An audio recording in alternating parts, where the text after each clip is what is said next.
Welcome to Voices, a podcast from the Institute for Human Rights and Business. Here, we're seeking to elevate the range of perspectives on the role of business in the world and in people's everyday lives.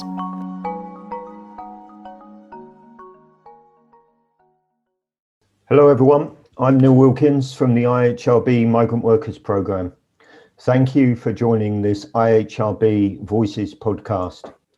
Today I'm talking to Professor James Cockayne, who joins us from Byron Bay in Australia. James is a Professor of Global Politics and Anti-Slavery at the University of Nottingham in the UK and a Senior Fellow at the United Nations University Centre for Policy Research.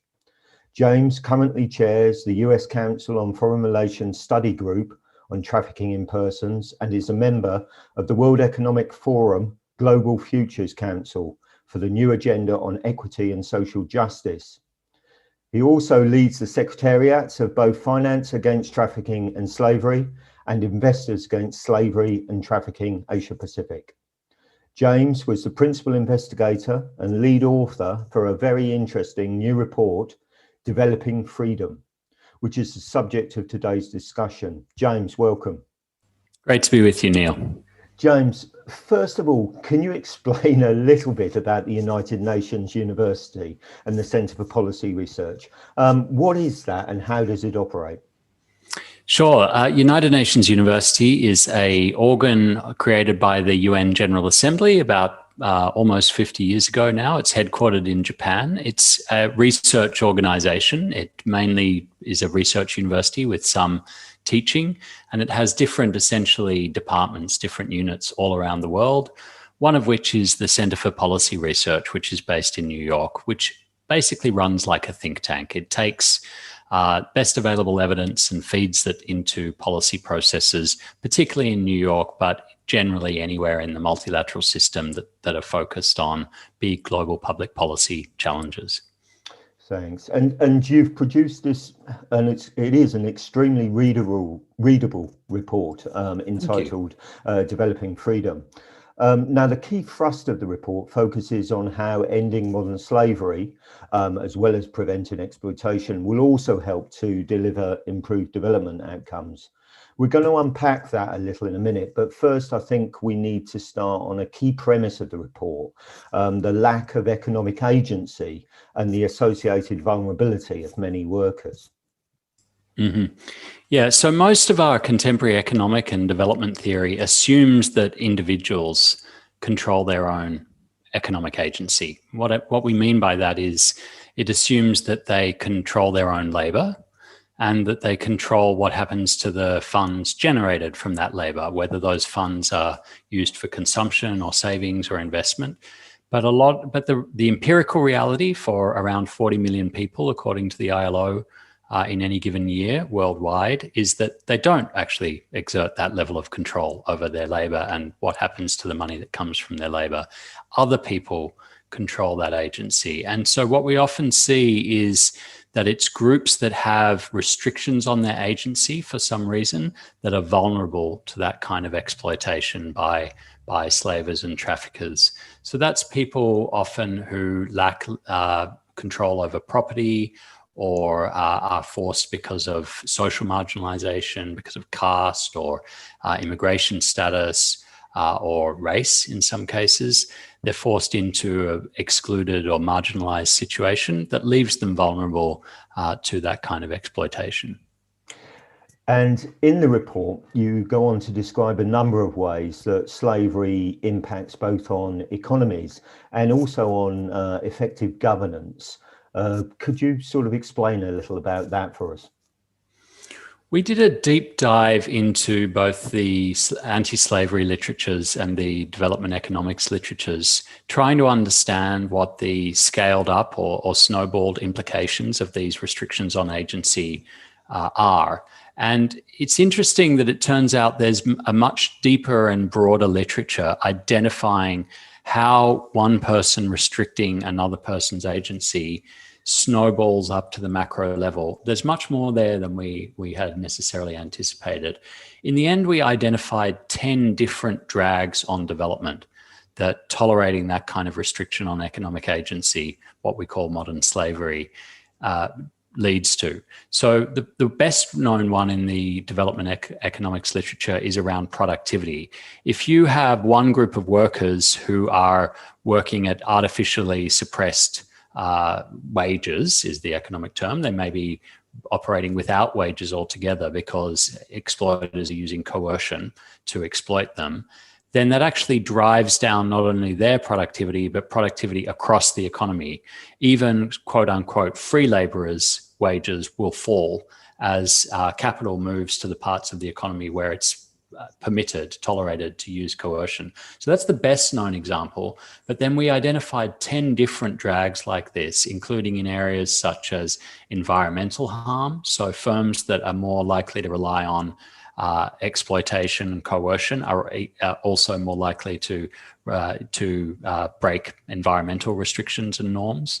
On innovation, where exploitation is tolerated at a significant level, the incentives for innovation drop because firms are capturing rents from coercion rather than having to compete on a level playing field. In areas like corruption, slavery often goes hand in hand with corruption, and then that feeds on to other macro impacts like entrenched inequality, reduction of spending on public goods, some of which actually have intergenerational impacts. So we can, for example, identify the impact that transatlantic slavery had a couple of hundred years ago on economies today in Africa. And according to some research from Harvard, sub-Saharan African economies, 72% of the difference between their outcomes and other developing country outcomes can be traced back to slavery. It's incredible, isn't it? And the way that it sort of ossifies that inequity. That's right. James, as you know, a lot of the work of IHRB focuses on migrant workers, and my own program in particular. And you identify the payment of recruitment fees by many workers to secure employment abroad as being symptomatic of the sort of system you're talking about. Yeah, so we see in a number of markets where construction workers and others are recruited by middlemen, it usually is middle people, middle agencies, labor brokers, that they're actually required to pay for jobs. And the result of this is that they're often heavily indebted. The debt relationships are often poorly regulated, so they're often paying fairly extortionate rates of interest. And over time, that means the wages that they are being paid once they get to the job, once they bought access to the job, often go on servicing the debt. And they can often even end up in debt bondage and trapped in those jobs, particularly where visa arrangements don't allow them to move freely in the labour market. The result there, if you think it through, is pretty straightforward, that these workers are essentially subsidising the work, the construction itself, and the money that they would have otherwise used to send home, to develop their home communities through remittances, or for their own development, their own education perhaps, or for their own savings and consumption choices, that's disappearing from their pocket and being siphoned off to some rent taker. Often that rent taker is the labour broker or the political patron that often protects those corrupt systems. So we're basically seeing a pretty massive siphoning of resources away from the development choices that these workers would themselves make to rent-taking extractive institutions that others are controlling. And this World Bank research gives us a handle on how much that is. So they've estimated that the average recruitment cost that workers are paying in some of these markets is about $4,000 US. And that covers about 1 million workers subject to those costs. So if you do the arithmetic, that works out at around $4 billion US. I think that's annually.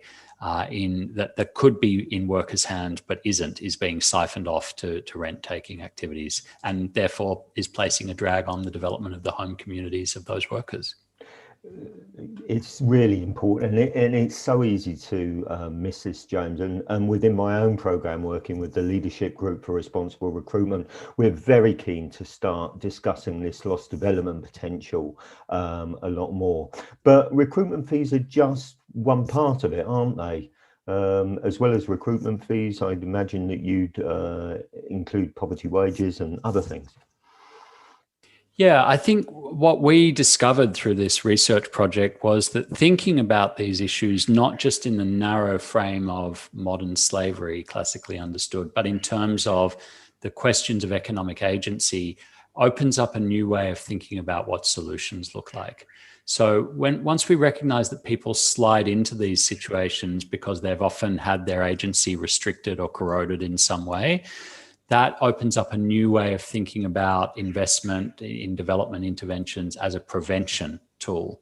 But equally, it offers us a way to think about what remedial policies would look like, that this is about restoring people's agency, giving them back control over their own autonomy in the workplace. It's not necessarily about rejecting participation in global value chains, but it is about slavery proofing our development pathways so that when a woman gets an apparel job in an export-oriented supply chain, that's going to be decent work, that she's going to be safe on the factory floor, that she's going to be able to enjoy the benefits of the funds that flow from that job and not have to just give it away to service a debt. So we have to think about this economic agency in a more holistic manner and see how these different responses join up to promote people's human development at the individual level and their community and national development more collectively. No, absolutely. These connections between slavery and development seem to be lacking in a lot of the narratives at the moment, and the dominant sort of paradigm always around slavery certainly always seems to be around criminal justice rather than economics and development. Are there other reasons for that? Why do you think that is? Yeah, I mean, I'm sure there are some good and understandable reasons. One is that slavery is a moral outrage, and so we tend to come at it from a rather emotive place. And the history of anti-slavery movement is, in a very positive way, tied up with a desire to rescue people and to save them, with evangelical impulses and so on. What we've done in this report is flip the logic on its head and say, okay, it may be an intrinsically good thing to remove people from slavery, but let's actually bracket that off for a moment and think about this from a more instrumental perspective, that we're doing this in a way that actually serves other objectives, which are not classical anti-slavery objectives. They're objectives like poverty alleviation and gender empowerment and even conflict mitigation or climate adaptation and mitigation. That's in itself a slightly controversial thing to do, because we're saying we shouldn't be driven by the needs of the individual human here, or in this case, we will just bracket that while we think about the collective approach. That's not a natural territory for the anti-slavery movement, and I think bringing the development apparatus, development discourse, and the anti-slavery field together to find common cause and common ground in that area, it's going to take some time. And so it's referring back to the modern slavery continuum, this continuum of exploitation, rather than the more sort of extreme examples, and about ensuring that systems are in place that will support workers. We're back to this support workers' own economic agency again.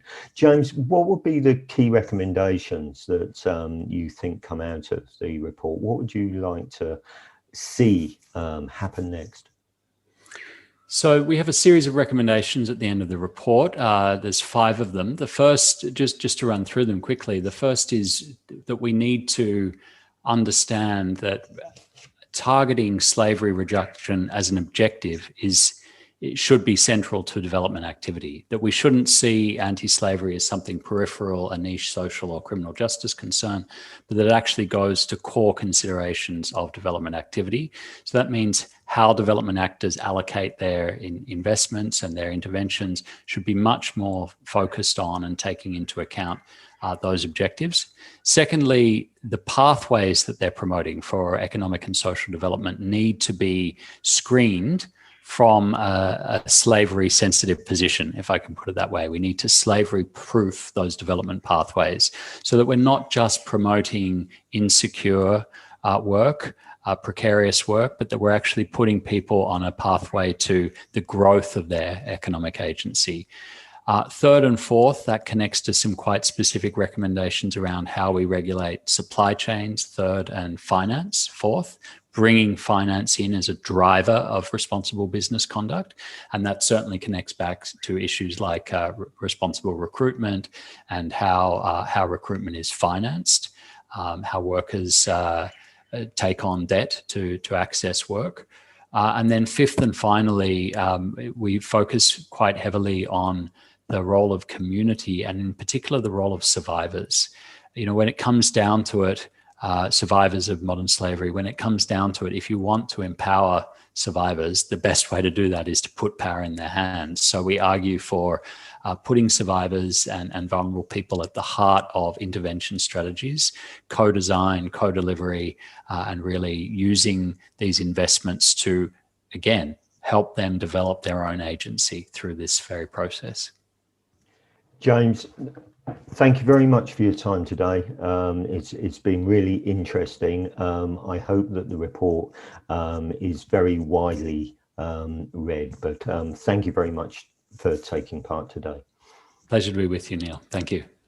Thank you all very much for listening to this Voices podcast from the IHRB.